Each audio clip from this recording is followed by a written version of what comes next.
What's up, everybody? Today we're going to be learning about exposure in cameras in probably the most unhinged way I can think of, and that's using a syringe. Now, I wanted to keep things more simple, and I wanted to do so with the most unhinged way possible. A syringe. If you have an idea that's more unhinged than a syringe, well then leave it in the comments, because I'd love to hear where your brains go. But what does your camera exposing the correct amount and a syringe have in common? Well, I'm going to tell you. But I want to help you have a better understanding of exposure and how to get the correct amount of light into a photo. If you have a digital camera, most of them, if not all of them, can do this automatically. That's why there's auto modes, and sometimes you just need to be smarter than your camera, and that's what I want to help you do today. There are things that go into calculating the correct exposure. There's the shutter speed, aperture, and ISO, or sensitivity. To make those more practical, you can think about them in this way. Exposure is the amount of time that the shutter stays open. The longer it's open, the more light that's let in. Aperture refers to the size of the hole in the lens that lets the light through it. The larger the hole in your lens, the more light gets in. Now, onto the sensor or film, depending on what you're shooting. That's the ISO, or speed of the film. It refers to the light sensitivity. The higher the number, the more sensitive your sensor or film will be to light. All of these things work together to create an exposure. Now, each one of these things, it has its drawbacks, but I think it's a little bit easier to understand when you get a visual of it. After all, most of us are probably highly visual. So, time. In regards to photography, what you are taking photos of, it's going to drastically impact the amount of time each photo needs to reach the correct exposure. Or, if you're looking at our syringes, the amount of time it takes to administer the plunger and how fast it goes through. This needle, it's larger gauge, can get the same job done in a shorter amount of time than this needle because it's smaller. That's one of the things to take into account. That's the time aspect, or the amount of time that the shutter stays open. So for instance, if you shoot landscapes, you don't need a fast shutter speed because your subject is generally large enough to not show much movement. So you can put your camera on a tripod because, well, some scenes warrant it. However, when you're taking pictures of people, maybe it's portraits, your shutter speed needs to be a little bit quicker because you're shooting handheld.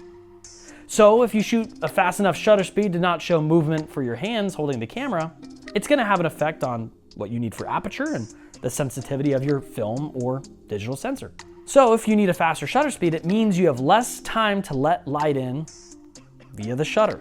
If you're shooting something that's moving faster, maybe a car, or you're shooting some sports photography, you're gonna have to use a much faster shutter speed because you have less time and you don't want that motion blur. Now, aperture is the opening inside the lens that lets all of the light to the sensor or the film. This plays a crucial role in photos because not only does this let the amount of light into your sensor, but the way in which this lens does this allows you to get more or less things in focus. I could explain more, but I wanted to keep this video fairly brief. So what I will say is that the smaller the number, the larger the hole inside the lens. The larger the hole inside the lens, the more separation between what's in focus and what's out of focus there will be. The smaller the hole, the less separation there will be. So in landscape photography, when you want the most or all of what you have in the frame in focus, you'll want a higher number aperture or a smaller hole inside the lens. Again, this comes with trade-offs because the smaller the hole, the less light gets through. Therefore, the more time it takes, or you'll have to bump up your sensitivity. So when you shoot portraits or sports photography, generally, you want to let more light in through the aperture, not only because it gives you more separation between your subject and the background, but because you'll need that extra speed because you're shooting handheld or you're shooting something moving fast. ISO, or sensitivity. This one is pretty straightforward. The more sensitive you make your camera or film, the higher the number will be. And the less light you need to get through to get the correct amount of exposure. If you're shooting film, the higher speed film you shoot, the less light needs to get through the lens and through the shutter to expose the film. This one does come with some drawbacks though, which is fine as long as you are aware that those things might happen. So when you put these things together, and for the sake of using a syringe as our way to understand this, is sometimes we're in less of a rush. And so we don't need as much light to get through, or in our syringe, we don't need as much liquid to get through in the same amount of time because we're shooting something slower.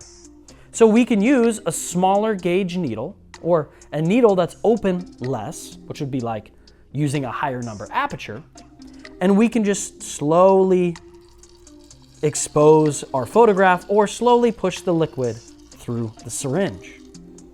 However, sometimes what we're photographing, well, we have less time. So we need to use a larger aperture, which would be a larger needle. So more liquid can go through in the same amount of time, and the same amount of pressure being applied. Maybe you're shooting portraits or sports photography or something like that where you need to shoot a little bit faster. That would be when you use a larger gauge needle or a lower numbered aperture, which is a larger hole in the center of your lens. So you can see that with our syringe, the size of the needle or the gauge of the needle, how much it's open, has an effect on how much liquid we could get out in a certain amount of time. Well, if you use a smaller needle, it has the same effect, but sometimes you can just add more pressure and try to push out the liquid faster. And this also has an effect on speeding up how much liquid can be pushed out of the syringe. That would be like our sensitivity to a camera, applying the pressure to get more light in a smaller amount of time just because we're putting more pressure on the sensor or the film to do the work. That has an effect on our exposure as well. Now, for the sake of this syringe, sometimes you might need to administer a dose or administer a medication or vaccine or whatever it is in a much smaller amount of time, or maybe the liquid you're pushing through is thicker or thinner than others. That would have an effect on how much pressure you need to put on it, or even just how thick the needle needs to be. So if you kind of go back to our cameras and the syringe, there's 3 different factors that affect pushing all the liquid out of the lens, or 3 different factors for allowing all of the light to expose our sensor.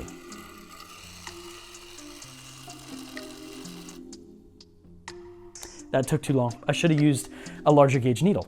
It's important to know these things when you're working with a camera so that you can take the best pictures possible, and so that you can begin to understand the math that your camera is doing in real time when it's calculating these things for you. But now you have the knowledge to change the math if it suits your photo better. You can open up the aperture and decrease the amount of time that your exposure needs, because you know you're taking a portrait and you want that nice blurry bokeh behind your subject. You can now decrease the sensitivity of your ISO because you're shooting on a tripod and you have the ability to have more time for your exposure, because you have the goal of getting everything in focus when you're taking that nice landscape photo. My advice in learning these 3 things is take 3 outings. On one outing, focus on exposure, bring a tripod, play with your exposure so that you have a full understanding of the effects that time has on creating one single image. The next one, play with aperture. You may or may not need a tripod for this one depending on when you go shoot, but take multiple different photos of a subject at different apertures and see the difference between those images. You could see how the aperture helps focus on one subject or highlighting a certain part of your image, or helps you get the whole image in focus. The last thing, focus on sensitivity. You'll probably need to do this towards sunset or inside a room, but this will allow you to really see the effects of cranking up the sensitivity on your camera and the benefits and drawbacks that come with that. The benefit is that it allows you to get pictures when there's less light. The drawbacks might mean you get a less crisp image. But the important thing I want you to understand with this aspect is once you have an understanding of sensitivity, it does come with its drawbacks. And when you put all these 3 things together, you have an understanding what each one does, and it'll be easier to outsmart your camera and tell it what to do, rather than let it guess for you. I hope you learned something, and if you have any more unhinged ways of explaining exposure, please drop them in the comments below, and please like and subscribe. I need YouTube to like me.